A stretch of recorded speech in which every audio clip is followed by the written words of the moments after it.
Eu queria convidar os irmãos a estarem abrindo suas Bíblias lá no capítulo 6, né? Que vai tratar sobre um juiz, como eu bem falei, um juiz bem conhecido dos demais juízes que Deus levantou. E é difícil a gente falar nos juízes sem lembrar de Gideão, né? A Bíblia vai trazer falando sobre Gideão no próprio livro de Juízes e vai fazer menção a Gideão também lá em Hebreus, quando ele fala dos heróis da fé. Então vejam que não só a gente, quando a gente faz menção sobre os juízes e traz à memória Gideão, mas o próprio Hebreus confirma realmente a importância que ele tem, né, sobre os outros juízes. Então, amados, eu vou ler com os irmãos Juízes, vou estar lendo, os irmãos abram aí Juízes, aí eu vou estar lendo o verso capítulo número 6 de Juízes, vou estar lendo o verso 1, depois o 6 ao 8 e depois o 11 ao 12. Amém?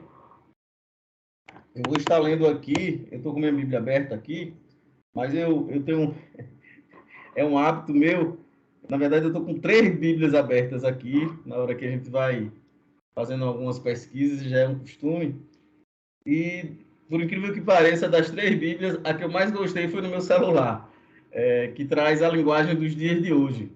Eu fiz uma comparação, é verdade que tem algumas pessoas que não gostam muito da linguagem do dia de hoje, porque às vezes ela vai fugir à regra, mas os irmãos podem ficar tranquilos que eu já li e reli essa parte que eu estou trazendo hoje e está de acordo, talvez, com o que você está lendo aí, né? Eu senti um pouco mais conforto, talvez os irmãos entendam durante a administração o porquê que eu quero estar lendo a linguagem dos dias de hoje.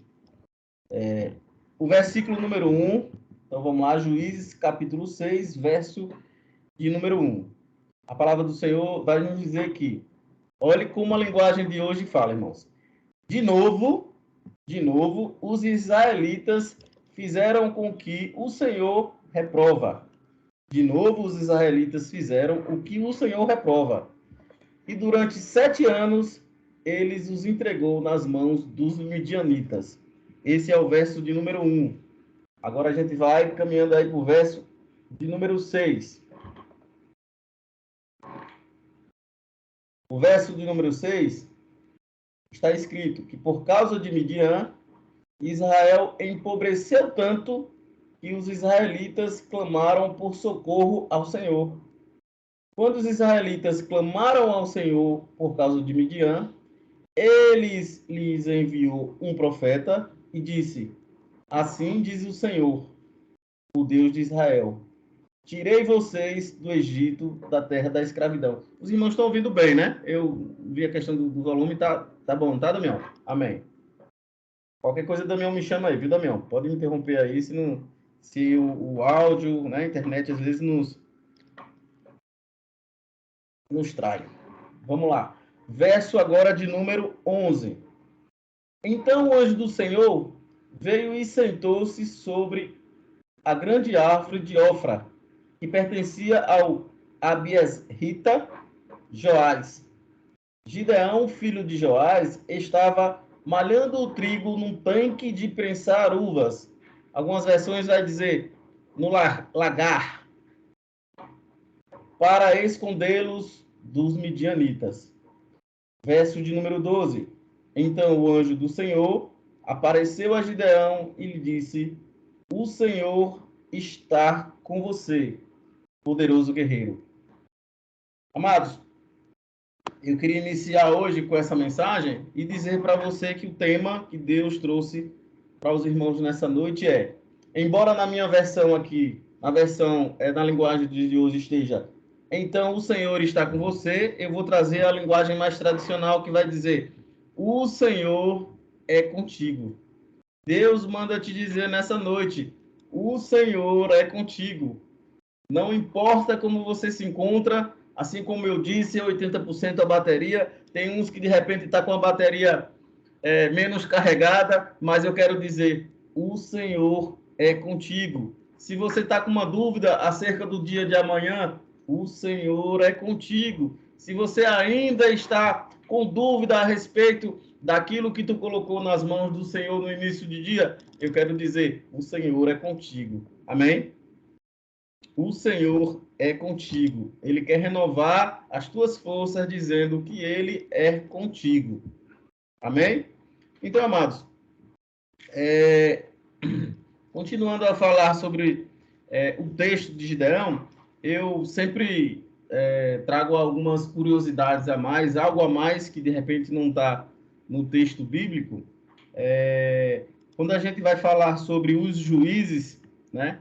A Bíblia nos mostra que foram no tempo lá de Israel, e Deus, não, como Gideão, Deus levantou mais 12 juízes. A Bíblia nos conta que Gideão foi o sexto juiz levantado por Deus. E engraçado, irmãos, que quando eu fazia leitura dos estudos, alguma coisa sobre esses juízes, eu me fiz a pergunta, por que é que Deus levantou tanto juiz, tanta gente para liderar o povo?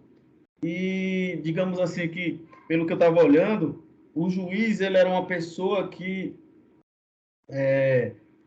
assim, amando de Deus, um juiz que sobre as ordens divinas, ele era responsável por manter a paz sobre o povo, né? A paz que eu estou falando aqui não é a paz que Cristo nos dá, não é essa de ausência de guerras. É justamente a paz para que alguém, amando de Deus, como os profetas fizeram esse papel, né? Era a representação de Deus no meio do povo. É igualmente a arca. A arca era a presença de Deus no meio do povo, a simbologia da presença de Deus. E os juízes também faziam esse papel. Os juízes representavam ali a paz que Cristo queria dar ao povo. Um povo que, desde o período do Egito, irmão, é um povo que a Bíblia diz que o povo clamou ao Senhor em meio ao período de escravidão, em meio ao período de sofrimento, em meio ao período que o rei na época, Faraó, que era considerado um deus, sacrificava o povo. Houve um tempo que os irmãos vão lembrar em que Israel deu a ordem que fosse matado todos os homens do povo de Israel, para que não o povo não fosse foi tido um aviso por parte dos soldados do faraó que o povo estava aumentando muito em número e que esse povo podia de repente ultrapassar o povo egípcio e de repente esse povo se rebelar e aí como o povo ia ser maior quantidade, né? Então o faraó se preocupou e aí quis impedir pelo meio da questão do crescimento, né? E aí a Bíblia diz que faraó cria uma lei e manda dizimar, na verdade, todos os filhos homens de Israel nascidos a partir de então. E aí esse período é que Deus levanta Moisés, né? Desde essa época Deus ouve o povo se rebela contra novamente, o povo é liberto, Deus faz milagres, um povo que era para apenas em 40 dias chegar à terra prometida, por causa da incredulidade, por causa da murmuração do povo.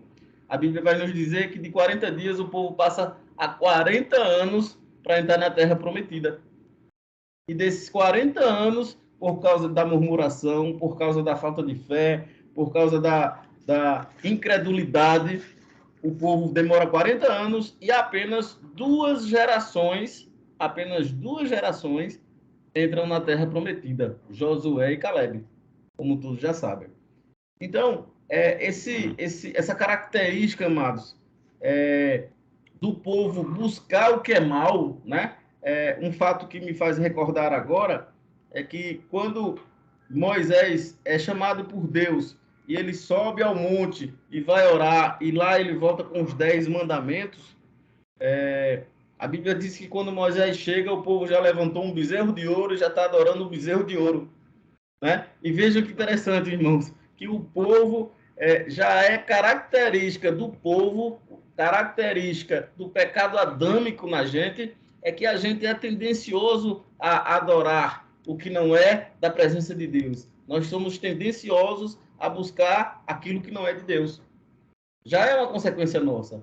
Então é por isso que muitas vezes, quando a gente, eu não sei se acontece com você, mas aqui na minha casa é assim, às vezes por algum motivo, seja de trabalho, seja motivo de enfermidade, irmão Damião, que a gente passa 2, 3 dias sem ir na igreja, a gente já se sente meio tendencioso às coisas da carne.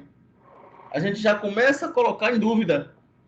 A gente foi ao culto, um exemplo, na terça-feira passada. E aí, por algum motivo, a gente não vai poder ir na quinta e no domingo. Quando é na terça, você saiu terça passada do culto dizendo, eu sou vencedor. Diga ao fraco, eu sou forte. Você sai lá exclamativo, eu sou vencedor. Quando é na quinta, você já transforma a exclamação, eu sou vencedor, numa afirmação, eu sou vencedor. Quando vai para o domingo, para terça-feira, você já começa a se perguntar. Isso não falando diretamente, irmãos, mas em meio às situações, às dificuldades, o que a gente disse lá atrás, na terça-feira, eu sou vencedor, a gente já começa a perguntar, eu sou vencedor? E é assim. E é assim que a brasa, como foi dito lá no culto missionário, se sente, irmão. Se você tirar ela do fogo, naturalmente, e isso é comum, ela vai se esfriar. Uma comparação disso que a gente pode fazer, irmão Damião, é do peixe. Veja que os peixes, tire ele da água, o que vai acontecer? Ele não morre de vez, não. Mas há uma tendência dele, passa o tempo, daqui a pouco o peixe morre. Então, nós não fomos feitos para estar longe da presença de Deus, como as árvores, as plantas na presença da terra, como os peixes na presença da água. Veja que incrível, né? Se somos criaturas de Deus, é porque nós fomos feitos para estar na presença de Deus. Amém? Então, irmãos, era comum o povo, quando era tirado da presença de um juiz à presença de Deus, o povo fazia o que era mal. E quando a gente for ler na parte dos juízes, os irmãos vão ver que quando um juiz ele lidera o povo, não vou dizer reina, mas ele lidera o povo, e que esse juiz lidera por 40, a gente vai ver aqui que alguns juízes lideraram por 40, outros por 80, outros por 40 de novo, enfim. E esse juiz morre, o povo, logo em seguida, antes de instituir um outro juiz, a gente vai ler. E o povo fazia o que era mal perante o Senhor. E o povo esquecia do Senhor. Então é comum, quando a Bíblia nos diz que aquele que está de pé, cuide para que não caia, Deus está dizendo assim, meu irmão, se tu sair da minha presença, qualquer um que sair da minha presença, porque vocês foram feitos assim, para dependerem da minha presença. Naturalmente, o homem vai ser mal, porque é a natureza do homem.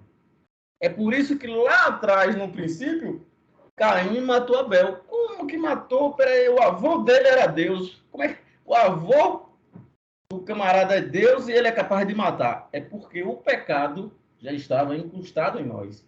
Uma vez ele na presença humana, irmão, nós temos o mal. Nós precisamos ter um antídoto e esse antídoto é Deus. Todos os dias. Amém? Então a Bíblia vai dizer que Gideão foi o sexto juiz e que esses períodos dos juízes duraram mais ou menos 400 anos, né? E aí entrando agora propriamente dentro da história de Gideão, amados, como a gente foi lendo, a Bíblia diz que Gideão, Deus falou com ele lá no capítulo 1, né?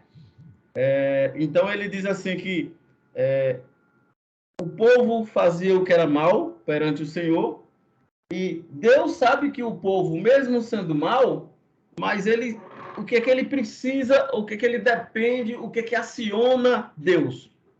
O que é que contrita o coração de Deus? E aí é o segundo ponto que eu queria trazer para os irmãos hoje.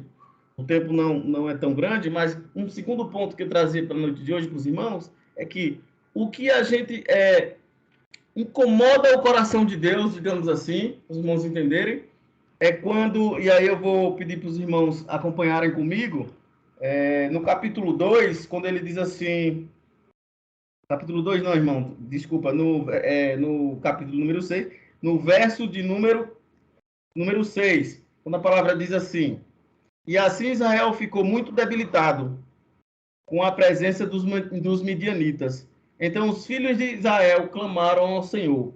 A Bíblia vai dizer que depois que o quarto juiz, eu não estou lembrando o nome dele agora, acho que foi Débora e Baraque, acho que foi Baraque, o quarto juiz morreu, o povo volta a ser mal, o povo volta a se rebelar, né? E aí, por consequência, o povo é dominado por um povo chamado Midianita e pelos Amalequitas. E esse povo judia de tal forma, esse povo escraviza de tal forma o povo de Israel, que eles começam a clamar por Deus, eles começam a se lembrar de Deus. O que era que eu queria trazer nessa noite de hoje? É que muitas das vezes Deus permite que a incredulidade, os povos das doenças, os povos da falta de fé, os povos da como é que eu vou dizer assim, da maldade, a palavra é essa mesmo. Então, a Bíblia coloca aqui, irmãos, as malequitas e os midianitas. Esses povos afrontavam o povo de Deus. A Bíblia diz que quando esse povo vinha diante do povo de Deus, o povo de Israel, eles varriam, eles levavam tudo que era de bom. Eles levavam a colheita do povo, eles levavam o ouro que o povo produzia, ele levava tudo aquilo que era de mais precioso do povo. Muitas das vezes a gente vê na Bíblia, a gente fala como riquezas material, mas muitas das vezes um povo estranho, ele invade o povo de Deus e leva talvez coisas melhores do que as coisas materiais. Eles levam talvez a nossa fé. Eles vão levar tudo aquilo que às vezes a gente tem mais de puro. A Bíblia vai falar que nós não devemos buscar julgo desigual.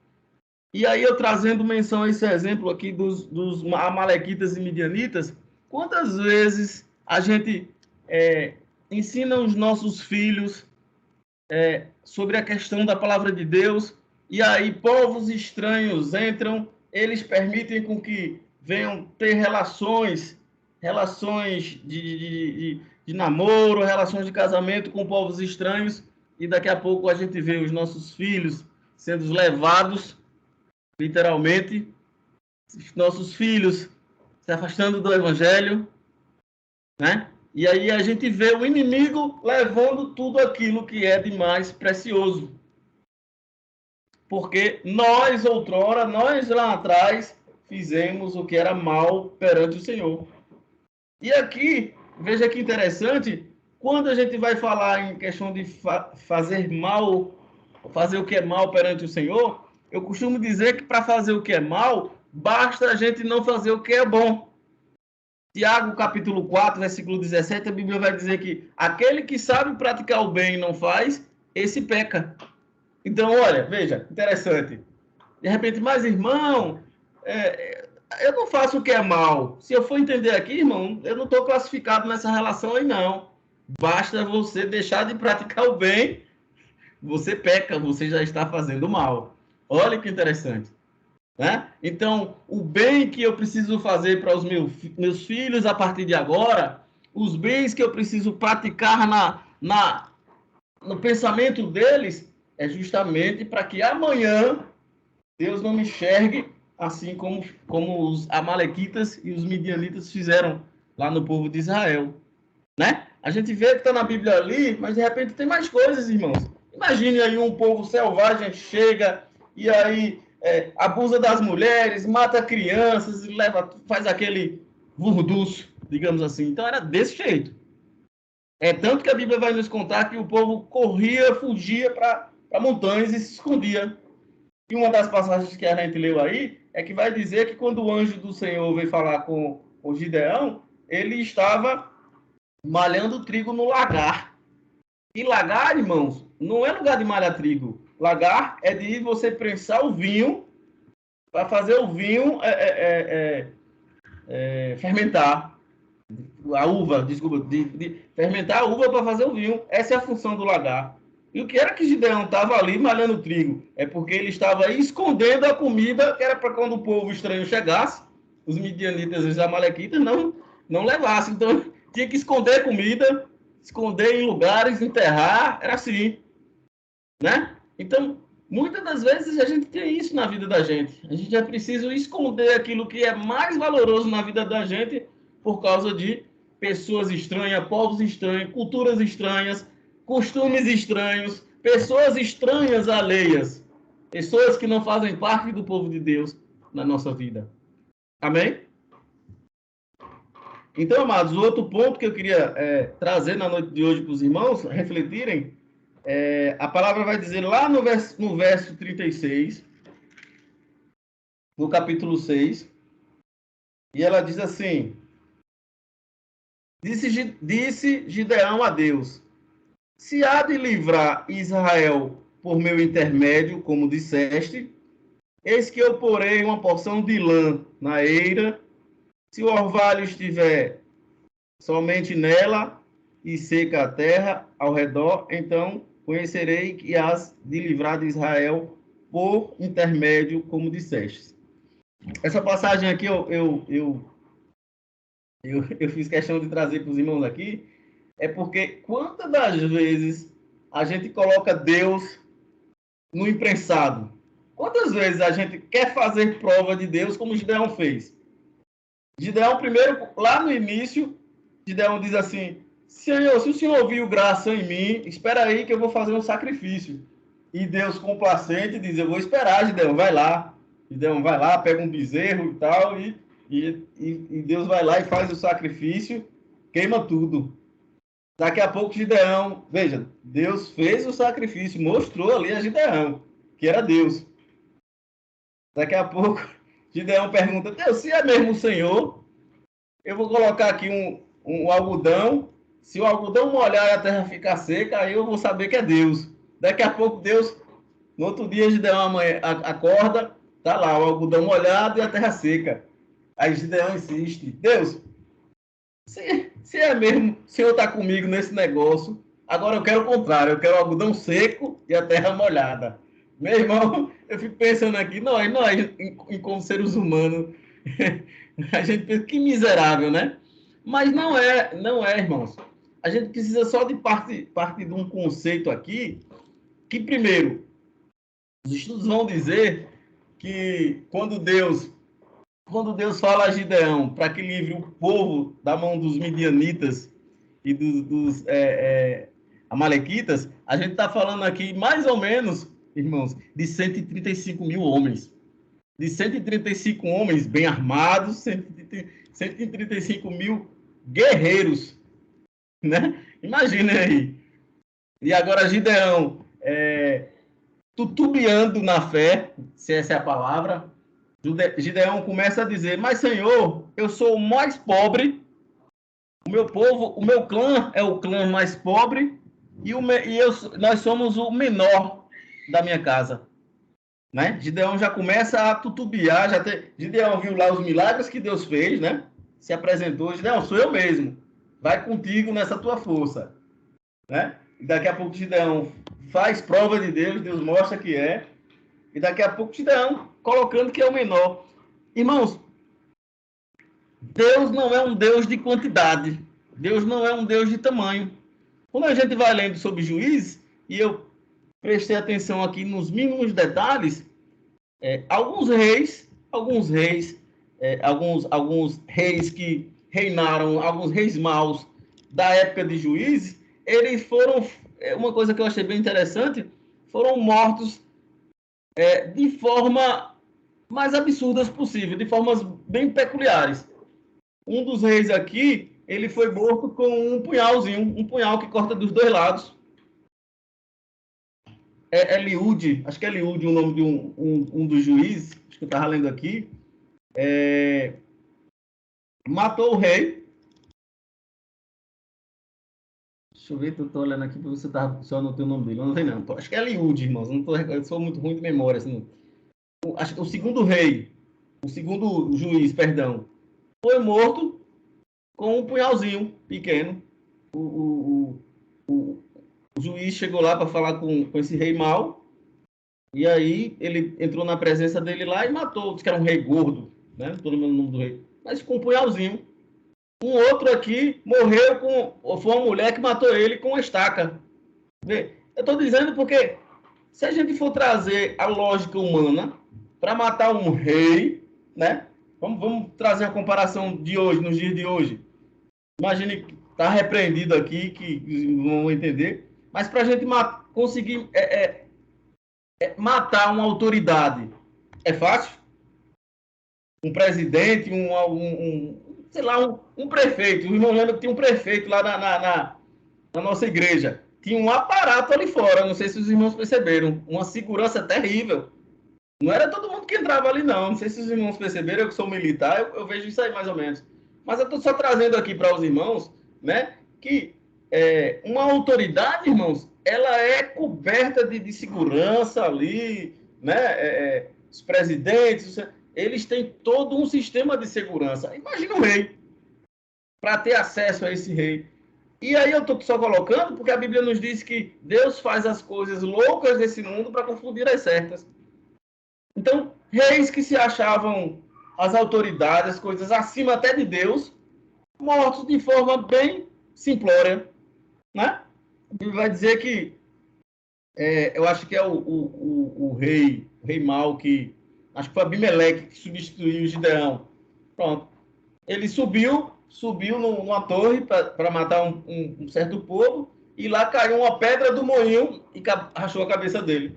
E ele, morrendo, pediu para que um componente do exército dele tirasse a vida dele, que era para ninguém ver que quem matou ele tinha sido uma pedra jogada por uma mulher. Veja, coisa mais simples do mundo, ter matado um rei. Então, isso é a forma de Deus mostrar que não é pela força do homem. Não é pela força do homem que ele reina. Não é pela força do homem que ele tem poder. A Bíblia vai dizer que não houve um homem tão rico como Salomão. Mas Salomão, quando pediu, ele não pediu riqueza, mas ele pediu sabedoria, ele pediu a quem? Quem foi que deu? Né? A Bíblia vai falar lá de Nabucodonosor, um dos autoridades dos reis que eram sábios, eram astutos, né? Mas, quando ele começou a questionar que era Deus na vida dele, Deus colocou ele para comer capim. Olha, irmão, Deus é Deus. E aí falta o homem reconhecer isso. É essa autoridade divina. Se Deus é quem coloca as autoridades, ele não se resume. É qualquer autoridade, irmãos. É qualquer autoridade. Então, se bem entender qualquer autoridade, deveria era todo dia se ajoelhar, clamar o nome do Senhor. Não é mesmo, irmão do meu? E lembrar que tudo é Deus que dá, é Ele que tira. Amém? Amados,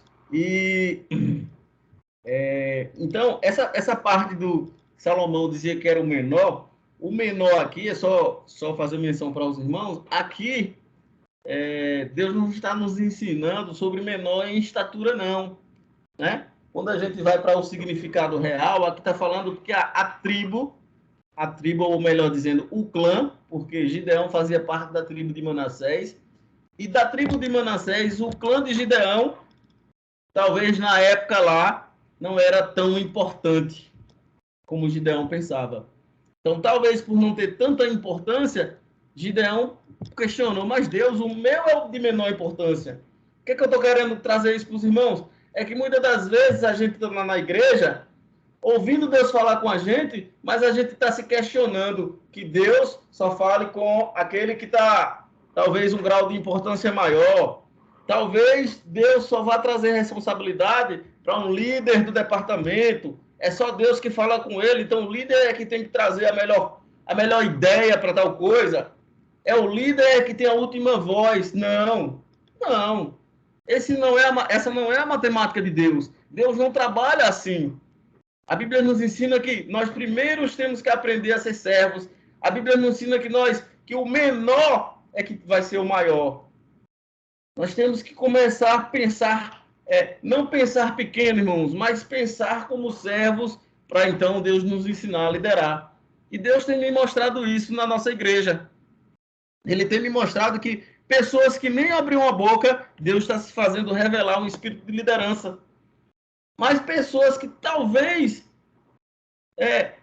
sempre se acharam com uma posição de líder e Deus fazendo calar e dizendo assim, olha, eu é quem digo, eu é quem dou a última palavra. Então, amados, o verdadeiro líder, ele não deve se comportar como o ser máximo, o ser que é ele quem dá a última voz. A responsabilidade é sim, é sim. Eu costumo pensar e comparar um pouquinho no meu trabalho. Eu lidero uma equipe lá onde eu trabalho, mas eu lidero apenas porque eu sou o mais antigo, não o antigo com mais idade. É porque eu entrei primeiro na corporação, as patentes foram aumentando, e dentre ali as patentes, por exemplo, tem soldados e cabos trabalhando comigo, e eu sou um sargento. Então, pela patente, é somente por isso. Mas eu faço questão de todas as vezes que eu vou trabalhar com eles, eu digo, olha, irmãos, eu só estou aqui à frente por uma questão de formalidade. Mas sem vocês aqui, eu não significa nada. Porque é isso, meu irmão. E antes de começar a trabalhar, eu digo, Senhor, aqui o líder maior é o Senhor. É o Senhor. Bota a mão aí, bota aí, porque se acontecer, irmãos, pequenas tragédias ali, não vão ser, são 6 homens. Não vão ser 6 homens que, pela matemática do homem, vão resolver. Então veja que interessante. Deus mostrou aqui na história de Gideão que não é a matemática do homem que resolve, é a matemática de Deus. E a Bíblia nos mostra, irmãos, o tempo avança e eu quero concluir. A Bíblia nos mostra que Gideão ouviu, o Senhor diz as regras para ele, Gideão convoca, e a Bíblia mostra aqui que ele vai convocar, deixa eu só olhar aqui os irmãos que eu coloquei, no versículo 34 e 35, né? Ele diz aqui, então o Espírito do Senhor revestiu Gideão. Pronto, aqui ele já estava convicto. Veja como é. O qual tocou o rebate e os abierritas, e ajuntaram após dele. Enviou os mensageiros a toda a tribo de Manassés, que foi convocada, a de Asser e a de Zebulon. Então juntaram aqui as tribos para juntar tudo que era homem, né? Aí a Bíblia vai dizer que juntou 32 mil homens. Juntou 32 homens, 32 mil homens. Lá na frente a Bíblia vai dizer que Deus manda dizer, Gideão, tem muita gente. Veja, a cabeça de Gideão era a quantidade. Quanto mais homens, vamos lá vencer essa batalha.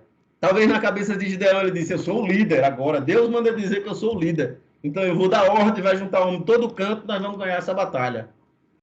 É às vezes isso que Deus quer colocar na nossa cabeça, que não é quantidade, irmãos.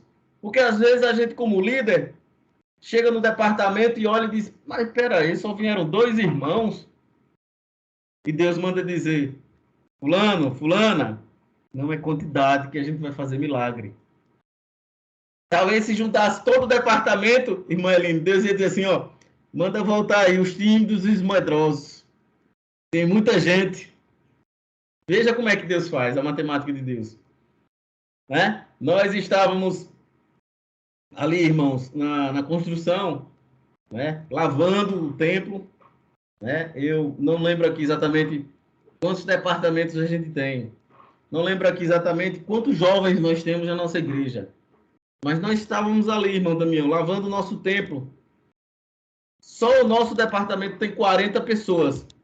Eu acho que tinha 8 ali, empenhado em lavar, empenhado em ornamentar, empenhado em depois fazer as demais coisas. Então, meu irmão, nós somos um Deus que contraria a matemática. E como os demais irmãos viram, saíram tudo muito bonito para a honra e para a glória de Deus. E Deus faz dessa maneira, meus irmãos. Muitas vezes o nosso olhar humano, a gente quer entender que de repente a presença de Deus só se fez presente quando a igreja estava abarrotada, não coube mais ninguém. Mas será que Deus, realmente esse é o pensamento de Deus? Na frente do meu trabalho tem uma igrejinha, eu acho que não tem mais de 6 cadeiras, não. E tem horas que eu lá do trabalho, meu irmão, o fogo desce, viu, Damião? Eu acho que 6 irmãozinhos lá, numa igreja, num templozinho, um negócio, eu não prestei atenção o que era. Mas tem uma irmãzinha lá que quando levanta a oração, É coisa da gente ficar. Isso nos faz a gente refletir, né? Porque a nossa mente humana é da gente parar. Às vezes a gente sai na rua andando aqui e a gente vê templos de algumas denominações, amados, com dois irmãos lá e o culto está acontecendo, entendeu? Mas é como a missionária falou no culto lá, né? Deus não faz culto de repente esperando que a igreja chegue, a igreja que a presença de Deus faz. Não, eu nunca vi isso aqui, pelo menos eu lendo a minha Bíblia aqui, na minha não tem escrito isso. Né? A palavra nos diz que aonde um ou dois estiverem, ali eu estarei presente. E Deus simplesmente trabalha dessa maneira. Então a Bíblia diz que Gideão manda voltar o povo às suas tendas e de 32 mil só ficaram 10 mil. Olha aí, caíram menos de 16 mil, menos de 50%. E muito menos. Ó, 10 mil. Aí Gideão já se preocupou. Eu vou agora, a gente vai agora desafiar 135 mil homens com 10 mil. Olha a matemática do homem aí. Daqui a pouco Deus diz, Gideão, tem gente demais. Como é Deus? Espera aí. Não, tá de brincadeira. Vamos conjecturar aqui, como o Diacomedo disse. Espera aí, Deus. Eu estava com 32 homens aqui. O senhor mandou mais da metade, muito mais da metade, 70%, vamos botar aqui, e ir embora. Fiquei com 10 mil. E agora o senhor vem com graça, dizer que só tem que 10 mil tá demais. Aí, Gideão, vai lá, Gideão. Bota o povo para tomar água, para beber água. Aqueles que apenas lamberem feito cachorro, é assim, a tradução normal. Beberem a água lambendo feito cachorro, esses vão ficar. Você separa. Eu vou dizer, esses que vão, você vai dizer de acordo com o que eu vou falando. E os que se abaixarem, dispensa, manda voltar. Olha a matemática de Deus. A Bíblia nos diz que apenas 300 ficam. O que era 32 mil, cai para 10 mil. O que era 10 mil, 300. Vou botar aí 30%. Irmão, 32 mil para cair para 300, a queda é muito grande. Mas essa queda muito grande é no olhar do homem. Nós não servimos um Deus de tamanho.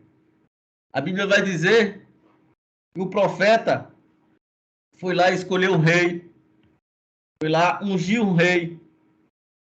Saul foi mal perante Deus e Deus pede a um profeta para instituir um outro rei. E quando ele chega na casa de Davi, estavam lá os filhos mais fortes de Davi, né? Os caras, digamos assim, os guarda-roupas de boa estatura, aquilo que o olhar humano considera uma imagem de um rei. E a Bíblia diz que todos os filhos, todos os irmãos de Davi se apresentaram e Deus diz, não é esse. Davi, pequenininho lá, franzino, só servia para cuidar de ovelha. Aí Deus manda dizer, manda chamar o último. Mas não, aquele ali, manda chamar. E Deus manda dizer ao profeta, você olha com um olhar humano, você olha o tamanho, você olha a aparência, mas eu sondo os corações. Veja como é que Deus sonda o meu, o seu coração, irmãos. Deus sabia que se você hoje é o que é porque ele já havia sondado o seu coração. Se você é um líder de departamento, meu irmão, não foi porque o pastor olhou você e viu você assim, poxa, esse irmão aí de cabelos claros, de boa aparência, então ela vai ser uma ótima líder. De repente ela cuida bem de cabelos, ela vai ser uma boa líder. Não foi assim que Deus viu. Deus sonda o coração. Deus sabe que você tem a capacidade de liderança. Ele só quer apenas que você saiba reconhecer que isso vem dele. Amanhã, se ele... A vontade de Deus é Deus, ele vai e tira, irmãos. Ele vai e tira, simplesmente assim. É a vontade de Deus que está sobre tudo. E aí a Bíblia fala que 300 homens vão lá, homens corajosos, digamos assim, aos olhos de Deus. E aí Deus mostra que, ao contrário da mente de Gideão, que esperava, vamos ser aqui bem sinceros, que fosse vencer esse povo com espadas, o que é que Deus faz? Convence não, digamos, vence a batalha com cântaros e com tochas, né? E um mínimo detalhe que os irmãos acho que já viram aí na leitura da parte de Gideões é onde, antes de mandar o povo, ele divide lá os 300 homens em 3 equipes para sair com cântaros e tochas. E ele diz assim, ó, olhe como a complacência de Deus, irmãos. Ele diz assim, Gideão, para tu ter certeza, eu estou conjecturando aqui, né? Para tu ter certeza da vitória, vai lá e sonda antes, se tu vai ouvir do povo, que nós já vencemos, aí Gideão vai lá e os inimigos contam um sonho. E o povo ia lá e vencia, e ali e acontecia isso, né? Conta um sonho lá e diz assim, eu acho que aí é o povo vencendo a gente, são os povos de Israel vencendo, nos vencendo, porque evidentemente, amados, eu quero imaginar aqui que o povo inimigo já sabia dos poderes de Deus. O teu inimigo, ele já sabe do poder de Deus. Ele pode ser grande o que for, mas ele sabe que o Deus que você serve é maior do que qualquer coisa. Então, eles já sabiam do tamanho da força de Deus. O inimigo, amados, ele sabe quem é Deus. Ele sabe que Deus já desceu, Deus já reinou e reinará para sempre. Ele já sabe. Nós servimos a um Deus de ontem, de hoje e de amanhã. Deus já sabe da vitória. E ele ainda faz nós participarmos disso. Ele vai dizer lá em Isaías que antes que houvesse dia, eu era. Ó, antes que houvesse dia, irmãos, isso é muito profundo. Aí Deus está dizendo, eu não sou, eu era. Além de eu sou, eu era. E agindo Deus, quem impedirá? Então, um Deus que diz assim, que agindo ele, quem impedirá? Meu irmão, ele é um Deus que contraria tudo. A matemática, a questão de números, né? Esse é o Deus que nós servimos. É um Deus que me trouxe na noite de hoje para dizer para você. Começar na noite dizendo, ele é contigo. Ele continua contigo. Se você está se sentindo hoje não tão forte, tem aqueles dias que nós realmente, meu irmão, se Deus, se você não chegar aqui, eu acho que eu vou desistir. E aí ele manda te dizer, ele é contigo. Vai dormir nessa noite sabendo que ele é contigo. Jamais pense em desistir, porque Deus continua sendo contigo. Talvez se você orou e não sentiu uma resposta da parte de Deus, ele está mandando agora confirmar para você que ele é contigo. Então, meus amados, que Deus continue abençoando, que Deus continue nos renovando, nos dando forças para lidar com tudo que é aquilo que é mais ruim. Nós se aproximamos aí de um período eletivo, né? Deus sabe quem são os corruptos, Deus mostra para a gente quem são os verdadeiros servidores do reino. Então, que nós venhamos ter discernimento e orar, assim como o povo clamou. Vamos clamar a Deus. Ele vai dizer lá em Jeremias, clamas a mim e responder-te-ei. Coisas grandes. Meu irmão, clame a Deus. Meu pai, eu ainda estou na dúvida aqui em quem realmente tem a capacidade de nos liderar. Nós estamos aqui, de outras formas, escolhendo, assim como na época de juízes, nós estamos escolhendo juízes para liderar a gente, para criar leis. Então, que nós venhamos ter o discernimento. Pai, sem nenhuma contenda, me ajuda a escolher o que é de melhor segundo a tua vontade. Não é assim que quando a gente pede, os apóstolos, os discípulos foram pedir a Jesus, como a missionária falou lá, para ensinar a orar. E na oração ele diz assim, que seja feita a tua vontade. E a vontade de Deus, ela nunca é ruim. Ela é sempre boa, perfeita e agradável. É essa que é a vontade de Deus sempre. Ele é que sabe os pensamentos ao nosso respeito. É o pensamento sempre de paz. Então, meus irmãos, que Deus continue nos abençoando na noite de hoje. A hora não me permite mais avançar, mas que graças a Deus, porque Deus é comigo, Ele é contigo. Em nome de Jesus. Deus abençoe a todos. Muito obrigado, amados, pela oportunidade.